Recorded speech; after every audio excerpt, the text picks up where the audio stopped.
हाय दोस्तों, मैं हूँ हिमानी फ्रॉम evidyarthi.in और आज पढ़ेंगे आपकी पाठ्य पुस्तक कक्षा 6 विज्ञान के 7वें पाठ पौधों को जानिए का आगे का हिस्सा। अभी तक हम इसमें जड़ के बारे में पढ़ चुके हैं क्योंकि हम पादप की संरचना पढ़ रहे हैं ना, तो जड़ हम पढ़ चुके हैं। आज हम पढ़ेंगे तने के बारे में। तना यानी कि स्टेम। तो तना किसे कहते हैं? जब हम किसी पौधे को देखते हैं तो हम उसके ज्यादातर आकर्षक भागों को ही देखते हैं, जैसे उसकी सुंदर पत्तियों को देखेंगे या फिर उसके सुंदर फूल को, फल को, इन सब चीजों को देखते हैं। लेकिन ये सब चीजें जिसमें से होकर निकलती हैं उस संरचना को कई बार हम नहीं देखते, और वही संरचना क्या कहलाती है? पौधे का तना कहलाती है। ठीक है, तो पौधे को जमीन के ऊपर एक स्थायी संरचना देने वाला जो पौधे का भाग होता है उसको हम पौधे का तना कहते हैं। तो तने का सबसे पहला काम क्या है? तने के द्वारा पादप का मुख्य ढांचा बनता है। ठीक है, जैसे अगर ये पौधा है तो इसका मुख्य ढांचा जो है वो किसके द्वारा बना है? इसके तने के द्वारा। ठीक है, ये भाग इसका तना है।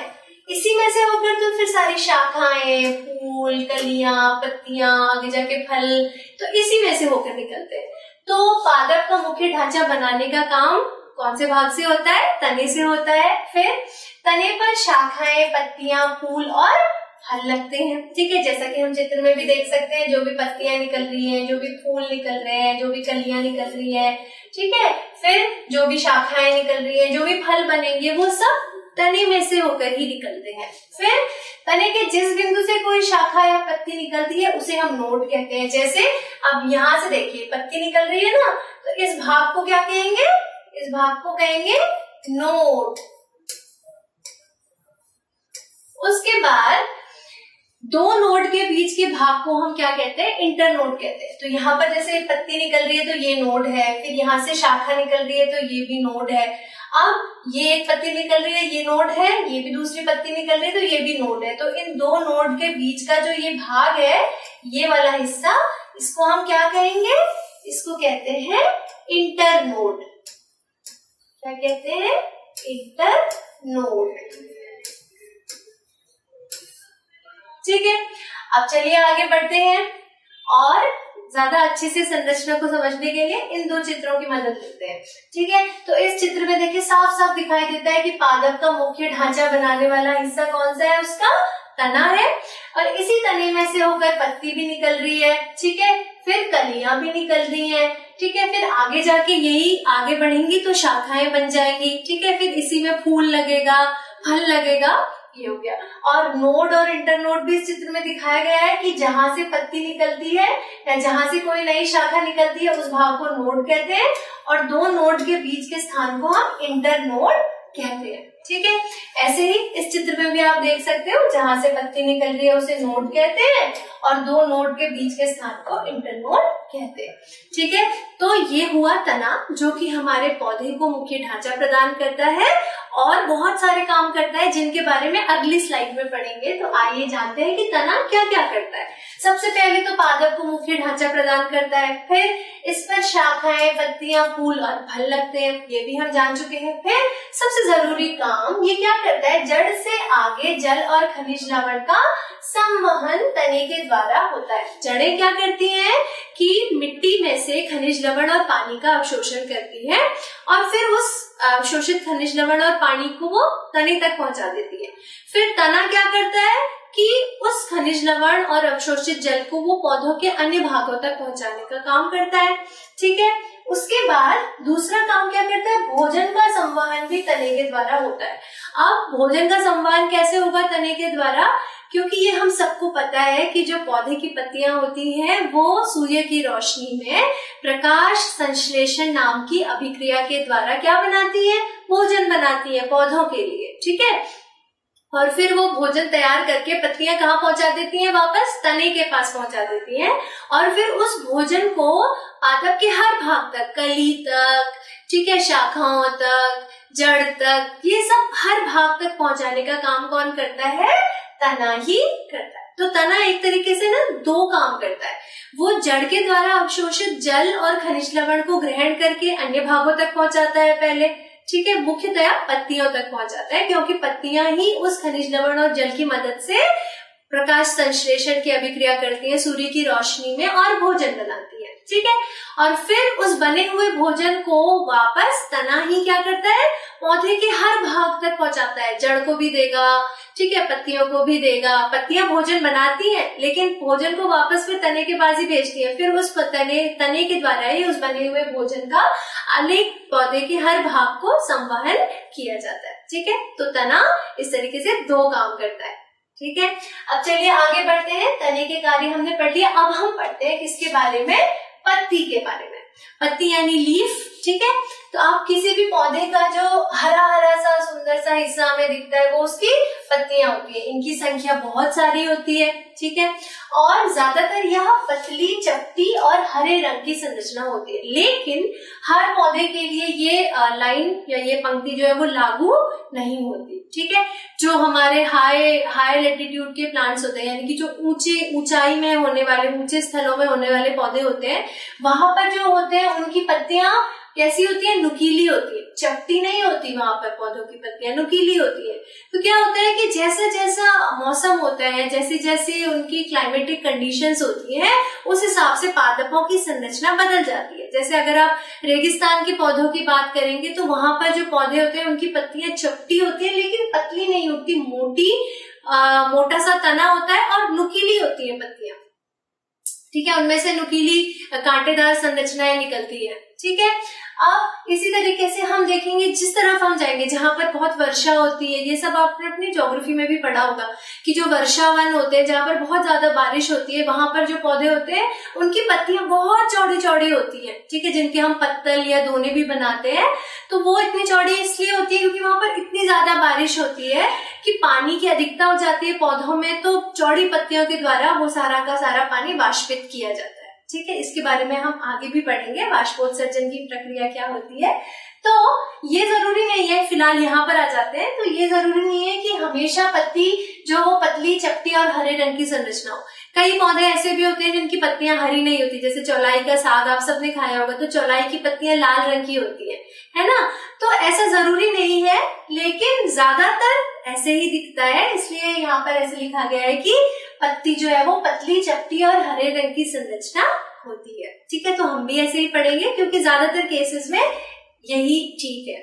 अब क्लोरोफिल नामक पदार्थ की उपस्थिति के कारण पत्तियों का रंग हरा होता है। अब अगर कोई पूछे कि हरी क्यों होती है भाई पत्तियां, तो इसका उत्तर ये है कि पत्तियों में क्लोरोफिल होता है और क्लोरोफिल हरे रंग का पदार्थ होता है, जिस वजह से पत्तियों का रंग भी कैसा हो जाता है, हरा हो जाता है। जैसे अगर आप किसी भी पत्ती का कभी जूस निकालेंगे तो वो हमेशा कैसा होता है, हरा रंग का होता है। जैसे पालक का जूस अगर आप निकालोगे तो हरे रंग का होगा, ठीक है। ऐसे करी पत्ते की पत्तियों का अगर आप जूस निकालोगे तो हरे रंग का होगा। पुदीने की पत्तियों की हम चटनी बनाते हैं, धनिये की चटनी बनाते हैं, तो वो हरे रंग की होती है। क्यों होती है? क्योंकि उनमें क्लोरोफिल उपस्थित होता है और क्लोरोफिल की वजह से ही पत्तियों का रंग हरा होता है, ठीक है। अब पत्ती के चपटे भाग को हम क्या कहते हैं, फलक कहते हैं। जैसे ये पत्ती है तो इसका ये जो चपटा वाला भाग है, ये वाला हिस्सा, ठीक है, ये जो ऊपर का हिस्सा है, इसको हम क्या कहते हैं, पत्ती का फलक कहते हैं। इसको हम क्या कहेंगे, पत्ती का फलक कहते हैं। और जो नीचे वाला भाग होता है या जो डंठल होता है, जिसके द्वारा पत्ती पर्णवृंत कहलाता है, ये डंठल, क्योंकि इस पर्णवृंत के द्वारा पत्ती तने से जुड़ी रहती है, ठीक है। तो ये फलक हो गया, और ये वाला डंठल जिसकी मदद से पत्ती तने के द्वारा जुड़ी रहती है, तने से जुड़ी रहती है, उसे हम क्या कहते हैं, पर्णवृंत कहते हैं, ठीक है। तो हमने पत्ती के दो भागों के बारे में पढ़ा, एक तो फलक और एक पर्णवृंत। इसके अलावा पत्ती का एक बहुत जरूरी भाग है जिसके बारे में हम आगे आने वाली स्लाइड में पढ़ेंगे। तो चलिए अब आगे चलते हैं और जानते हैं शिराविन्यास किसे कहते हैं। आप इससे पहले कि मैं शिराविन्यास समझाऊं, पहले आप इस पत्ती को देखिए आराम से। तो आपको दिखाई दे रहा होगा कि यहाँ पर एक मोटी सी ऐसे मेन संरचना है, ठीक है, इसको मुख्य शिरा कहते हैं। और इससे बहुत सारी इस तरह की संरचना निकलती है। जैसे कभी हम ड्राइंग भी बनाते हैं, तो अगर हमें पत्ती बनानी होती है तो हम पत्ती इसी तरह से ड्रॉ करते हैं ना, इस तरह की संरचना हम बनाते हैं। और अगर हम किसी पत्ती को ध्यान से देखें तो हमें ये जो पैटर्न है, ये जो डिजाइन है, वो ज्यादातर पत्तियों में दिखता है। तो इसे हम क्या कहते हैं? शिरा विन्यास कहते हैं। ये जो संरचना है, एक ये मोटी वाली और ये जो पतली पतली जिनकी जैसे जो डिजाइन जैसा बना रही है पत्ती में, ये पत्ती में उपस्थित शिराएं कहलाती है। ठीक है, इनके बारे में ज्यादा डिटेल में आप अपनी अगली क्लास में पढ़ेंगे। तो अभी आप ये समझ लीजिए कि ये पत्ती की मुख्य शिरा है और इससे बहुत सारी इस तरह की छोटी छोटी शिराएं निकलती हैं और इन शिराओं के अंदर भी अनेक प्रकार की ऐसी छोटी छोटी शिराएं इस तरह से निकलती हैं। ठीक है, तो शिरा विन्यास क्या होता है? पत्तियों में शिराओं की सजावट को ही शिरा विन्यास कहते हैं। अब शिरा क्या होती है ये मैंने आपको बता दिया, शिरा को वेन भी कहते हैं। ठीक है, तो पर्णवृंत से लेकर पत्ती के फलक पर जो संरचना हमें दिखाई देती है, उभरी हुई संरचना, उसी को हम क्या कहते हैं? पत्ती की शिरा कहते हैं। इसमें एक मुख्य शिरा होती है और फिर बाकी उसकी सहायक शिराएं होती हैं। ठीक है, अब इन शिराओं की सजावट को ही हम क्या कहते हैं? शिरा विन्यास कहते हैं। यानी कि जो पत्ती में उपस्थित शिराएं अलग अलग डिजाइन या पैटर्न बनाती है, उसी को हम पत्ती का शिरा विन्यास कहते हैं। और मुख्यतया शिरा विन्यास दो प्रकार का होता है, एक होता है जालिका रूपी शिरा विन्यास और एक होता है समांतर शिरा विन्यास। ठीक है, जैसे अगर आपने कभी पीपल का पत्ता देखा हो तो पीपल के पत्ते को अगर आप बहुत ध्यान से देखोगे ना, तो आपको उसमें ऐसे पतली पतली शिराओं का एक जाल जैसा दिखाई देगा। ये आप जरूर देखना। ठीक है, क्योंकि पीपल का पत्ता बहुत ही ज्यादा कॉमन है, हमारे हर मंदिर में मिल जाता है। कई बार हम सड़क के किनारे चलते हैं तो वहां पे मिल जाता है। पीपल के पत्ते में आप ना भी देखो तो आप किसी भी पौधे में जिसकी की मूसला जड़ होती है, उस पौधे में आप देखोगे, उस पौधे के पत्तों में अगर आप देखेंगे तो आपको ज्यादातर जालिका रूपी शिरा विन्यास दिखेगा।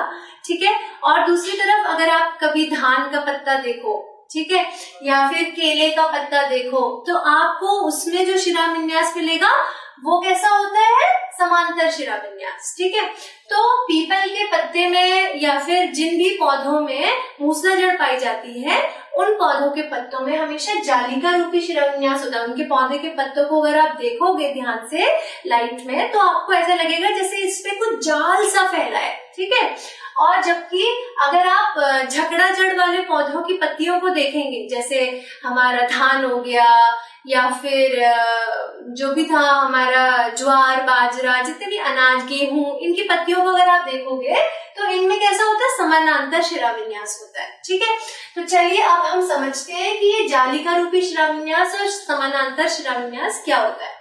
जब शिराएं एक जाल जैसी संरचना बनाती हैं तो ऐसे शिरा विन्यास को हम जालिका रूपी शिरा विन्यास कहते हैं। ठीक है, जैसे चित्र में भी आप देख सकते हो कि शिराओं ने देखिए एक पत्ती के अंदर अपना ऐसे जाल जैसा बना रखा है। मुख्य शिरा से बहुत सारी सहायक शिराएं निकल रही है, फिर इन्होंने कैसे जाल जैसा बना रखा है, तो ये है जालिका रूपी शिरा विन्यास। जालिका जैसा दिख रहा है तो जालिका रूपी शिरा विन्यास। ठीक है, उसके बाद जब शिराएं एक दूसरे के समानांतर रहती हैं तो इसे समानांतर शिरा विन्यास कहते हैं। जैसे देखिए अब ये धान का पत्ता है, तो इसमें हमें जो शिरा विन्यास दिख रहा है, देखिए अब शिराएं कैसी है? एक यहाँ से निकल रही है, इसमें कोई मुख्य शिरा नहीं है, इसमें हर शिरा नीचे से निकल रही है।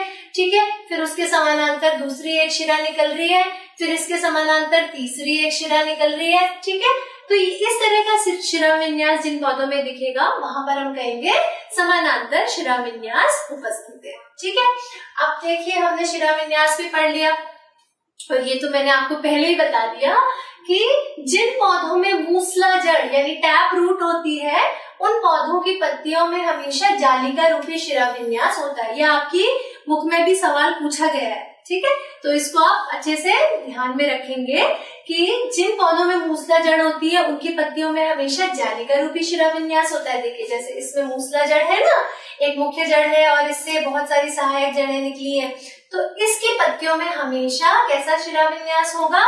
जालिका रूपी शिरा विन्यास होगा। एक मुख्य शिरा होगी और फिर बहुत सारी अन्य शिराएं निकलेगी। ठीक है, तो ये हो गया। लेकिन जिन पौधों में रेशेदार जड़ या झकड़ा जड़ होती है या फाइब्रस रूट होती है, उन पौधों की पत्तियों में हमेशा समानांतर शिरा विन्यास होता है। ठीक है, अब देखिए जिनमें झकड़ा जड़ है या फाइब्रस रूट है, उनकी पत्तियों में कैसा शिरा विन्यास देखने को मिलता है? हमेशा समानांतर शिरा विन्यास देखने को मिलता है। ठीक है, तो अब हम पढ़ते हैं पत्तियों के स्टोमेटा या रंध्र के बारे में। मैंने आपको बोला था ना कि पत्ती में एक संरचना और होती है जिसके बारे में हम आगे पढ़ेंगे, तो वो संरचना होती है स्टोमेटा या रंध्र। ठीक है, तो अब इनका मुख्य काम क्या होता है, स्टोमेटा या रंध्र किसे कहते हैं? अगर आप किसी पत्ती को बहुत ध्यान से देखेंगे तो आपको क्या दिखाई देगा कि उसकी निचली सतह पर ना इस तरह से छेद जैसी संरचना दिखाई देगी। ठीक है, और ये जो छेद जैसी संरचना होती है इसी को हम क्या कहते हैं, रंध्र कहते हैं। जैसे आप ना बहुत ध्यान से अगर किसी पत्ते को देखोगे तो आपको ऐसे ऐसे डॉट जैसे दिखेंगे, बहुत छोटे होते हैं। अगर आपको और अच्छे तरीके से देखना है तो आप अपने स्कूल की लैब में जाके जो माइक्रोस्कोप रखा रहता है ना, माइक्रोस्कोप की मदद से आप रंध्रों को आराम से अच्छे से देख सकते हो। और वैसे अगर देखेंगे तो आपको ऐसा लगेगा जैसे डॉट जैसी संरचना, जैसे किसी पत्ती पे पिछली सतह को अगर आप देखोगे ना, उल्टा करके देखोगे तो उसमें इस तरह से ऐसे छोटे छोटे ऐसे, ये तो वेनेशन तो होगा, मतलब उसमें शिराएं तो फैली होगी, लेकिन उसके बीच में आपको ऐसे छोटे छोटे इस तरह के बिंदु जैसे दिखाई देंगे। तो यही बिंदु क्या कहलाते हैं, रंध्र कहलाते हैं या स्टोमेटा कहलाते हैं, जिनके बारे में हम अब पढ़ेंगे। इनका बहुत इंपॉर्टेंट रोल है पत्ती में, इनका बहुत जरूरी काम है। तो सबसे पहला काम क्या होता है रंध्रों का, इनसे होकर गैसेस का आदान प्रदान होता है। ठीक है, गैसों का आदान प्रदान क्यों होता है, जैसे हम गैसों का आदान प्रदान क्यों करते हैं, सांस लेने के लिए करते हैं ना, जैसे हम ऑक्सीजन लेते हैं और कार्बन डाइऑक्साइड छोड़ देते हैं, ऐसे ही पौधे भी जब श्वसन करते हैं तो ऑक्सीजन लेते हैं और कार्बन डाइऑक्साइड छोड़ देते हैं। ठीक है, फिर दूसरा, प्रकाश संश्लेषण के लिए जरूरी कार्बन डाइऑक्साइड इन्हीं रंध्रों से होकर पत्ती के अंदर जाता है। तो एक तो सबसे पहले पत्तियां ऑक्सीजन लेती हैं और कार्बन डाइऑक्साइड छोड़ती हैं अपने श्वसन के लिए। फिर अब हम कहते हैं ना कि पेड़ लगाने चाहिए, पेड़ जो है वो ऑक्सीजन प्रोड्यूस करते हैं, ऑक्सीजन का उत्पादन करते हैं। कैसे करते हैं, पेड़ जो है अपने श्वसन के लिए तो हमारी तरह ही ऑक्सीजन यूज करते हैं। ठीक है, लेकिन उन्हें अपना भोजन बनाने के लिए या प्रकाश संश्लेषण की क्रिया करने के लिए कार्बन डाइऑक्साइड की जरूरत होती है। ठीक है, जो हम सांस लेते समय बाहर छोड़ देते हैं। ठीक है, तो उस कार्बन डाइऑक्साइड को पौधे अपना भोजन बनाने के लिए प्रयोग करते हैं। ठीक है, और क्या करते हैं, इन्हीं रंध्रों के द्वारा जो पौधे की सतहों में, पत्ती की निचली सतह में जो रंध्र उपस्थित होते हैं, इन्हीं के द्वारा वो कार्बन डाइऑक्साइड पत्ती के अंदर जाती है। ठीक है, तो प्रकाश संश्लेषण के लिए जरूरी कार्बन डाइऑक्साइड इन्हीं रंध्रों से होकर पत्ती के अंदर जाती है और फिर प्रकाश संश्लेषण की क्रिया के द्वारा पौधे अपना भोजन बनाते हैं और ऑक्सीजन का उत्पादन करते हैं। ठीक है, तो सांस लेने के लिए पौधे भी ऑक्सीजन का ही प्रयोग करते हैं, लेकिन वो अपना भोजन बनाने के लिए कार्बन डाइऑक्साइड का इस्तेमाल करते हैं। ठीक है, अब चलिए आगे चलते हैं। तो ये संरचना हमने दिखा दी। ये देखिए, अगर आप माइक्रोस्कोप से देखेंगे ना तो आपको रंध्र की ऐसी संरचना दिखाई देगी। और इतनी अच्छी पिक्चर देखने के लिए बहुत अच्छा वाला माइक्रोस्कोप, इलेक्ट्रॉनिक माइक्रोस्कोप की जरूरत हमें पड़ेगी। ठीक है, और अगर आप साधारण माइक्रोस्कोप से देखोगे तो आपको वही छोटे छोटे छिद्र वाली संरचना पत्ती के पिछली सतह में दिखती है, वो थोड़ा सा अच्छी दिखाई देगी। ठीक है, तो ये रंध्र की संरचना है। पत्तियों का रंध्र अगर देखा जाए तो वो इस तरह का दिखाई देता है, ये स्टोमेटा। अब चलिए आगे चलते हैं और जानते हैं अब और क्या काम करते हैं रंध्र। प्रकाश संश्लेषण की तरह श्वसन के लिए ऑक्सीजन भी रंध्रों से होकर अंदर जाता है, ये मैंने आपको बता दिया। इसके अलावा भी गैसेस का आदान प्रदान करने के लिए रंध्रों का प्रयोग किया जाता है पत्ती के। फिर रंध्रों से होकर जलवाष्प निकलता है और पौधों में जलवाष्प निकलने की इस प्रक्रिया को क्या कहते हैं, वाष्पोत्सर्जन कहते हैं। ठीक है, मैंने आपसे बोला था ना मैं वाष्पोत्सर्जन के बारे में आपको बताऊंगी। तो वाष्पोत्सर्जन क्या होता है, देखिए जैसे क्या होता है ना कि पौधे अपनी जड़ों के द्वारा पानी अवशोषित करते हैं। ठीक है, फिर वो पानी पौधे की पत्तियों तक पहुंचता है। पत्तियां उसकी मदद से, खनिज लवण की मदद से, जल की मदद से, धूप में, सनलाइट में क्या करती है, भोजन बनाती है अपना। ठीक है, क्लोरोफिल भी उसमें बहुत जरूरी रोल प्ले करता है।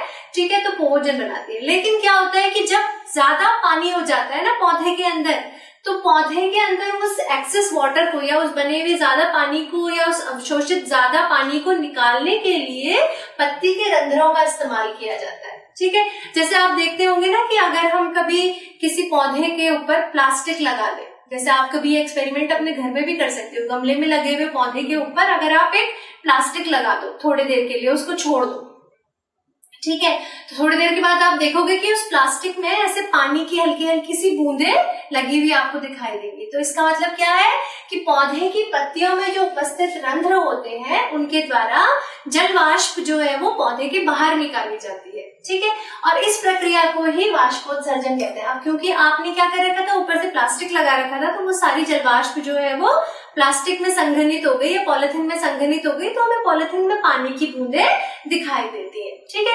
तो जब ये स्टोमेटा ओपन होते हैं या खुलते हैं तब क्या होता है, जलवाष्प के रूप में इनसे बाहर निकल जाता है और फिर ये स्टोमेटा बंद हो जाता है, ठीक है। तो जलवाष्प निकलने के लिए, ऑक्सीजन निकालने के लिए, कार्बन डाइऑक्साइड निकालने के लिए, नाइट्रोजन निकालने के लिए, यानी अन्य गैसों का आदान प्रदान करने के लिए भी पौधे पत्ती के स्टोमेटा या रंध्र का ही इस्तेमाल करते हैं। तो जब ये रंध्र खुलते हैं तो गैसेस का, जलवाष्प तो निकलती है, गैसेस का आदान प्रदान होता है और फिर बाकी टाइम ये स्टोमेटा फिर बंद हो जाते हैं। जब इनका काम खत्म हो जाता है, जब सब निकल जाता है बाहर, जो निकलना है, जो अंदर जाना है वो चला जाता है, तो फिर ये स्टोमेटा क्लोज हो जाते हैं या बंद हो जाते हैं, ठीक है। तो ये तो हुआ स्टोमेटा के बारे में। तो अब आप समझ गए होंगे कि पत्ती के पिछले भाग में दिखने वाली जो छोटी छोटी संरचनाएं वो भी कितना जरूरी और कितना इम्पोर्टेंट रोल प्ले करती हैं, ठीक है, पत्ती के कामों में। तो अब हम जानेंगे पत्ती के कार्य, ठीक है। तो अभी तक हमने पत्ती की संरचना समझ ली, उसके अलग अलग जो भी भाग हमें देखने थे, मुख्य रूप से फलक देख लिया, पर्णवृंत देख लिया, स्टोमेटा देख लिया, शिराविन्यास देख लिया। अब हम जानेंगे पत्ती के कार्यों के बारे में कि पत्ती क्या क्या कार्य करती है। तो पत्ती मुख्यतः 3 काम करती है, ठीक है, इनके बारे में हम एक एक करके जानेंगे। लेकिन जो सबसे जरूरी काम होता है पत्ती का वो क्या होता है, भोजन बनाना, ठीक है। तो सबसे जरूरी काम क्या है पत्ती का, भोजन बनाना या खाना बनाना। तो सूर्य के प्रकाश और क्लोरोफिल की उपस्थिति में कार्बन डाइऑक्साइड और जल को लेकर पौधे भोजन बनाते हैं, ठीक है। और इस प्रक्रिया को हम क्या कहते हैं, प्रकाश संश्लेषण कहते हैं। तो आप इसको याद भी कर लीजिए क्योंकि ये एग्जाम में भी अक्सर पूछा जाता है कि प्रकाश संश्लेषण किसे कहते हैं। तो प्रकाश संश्लेषण क्या है, जब सूर्य के प्रकाश और क्लोरोफिल की उपस्थिति में, इसीलिए पत्तियां हरी होती हैं क्योंकि उनमें क्लोरोफिल होता है। अगर पत्तियों में क्लोरोफिल नहीं होगा तो वो अपना भोजन नहीं बना पाएंगी, ठीक है। तो सूर्य के प्रकाश और क्लोरोफिल की उपस्थिति में कार्बन डाइऑक्साइड और जल की मदद से पौधे अपना भोजन बनाते हैं और इसी प्रोसेस को हम क्या कहते हैं, प्रकाश संश्लेषण कहते हैं। और ये काम क्योंकि पत्तियों के द्वारा ही होता है, क्योंकि क्लोरोफिल तो पत्तियों में उपस्थित है, इसलिए पत्ती का मुख्य काम क्या होता है, भोजन बनाना। तो इस चित्र में भी आप समझ सकते हो, सूर्य के प्रकाश की उपस्थिति में पौधे CO2 यानी कार्बन डाइऑक्साइड को लेते हैं, ठीक है, और फिर अपना भोजन बनाते हैं। जो शुगर है ना, शर्करा, ये उनका भोजन है और ये ऑक्सीजन गैस को बाहर छोड़ते हैं, ठीक है। और जड़ के द्वारा ये पानी का अवशोषण करते हैं, इस पानी और CO2 की मदद से ये अपना भोजन बनाते हैं और ऑक्सीजन गैस छोड़ते हैं। तो अभी आप इतना ही समझ लीजिए, इसके बारे में और ज्यादा अच्छे तरीके से अगली क्लास में पढ़ेंगे, ठीक है। चलिए अब हम दूसरा काम पढ़ते हैं। पत्ती का दूसरा काम क्या है, वाष्पोत्सर्जन करना, ठीक है ना।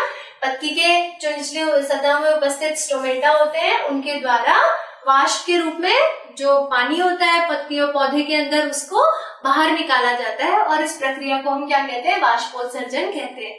तो पत्ती का दूसरा प्रमुख काम क्या है, वाष्पोत्सर्जन करना।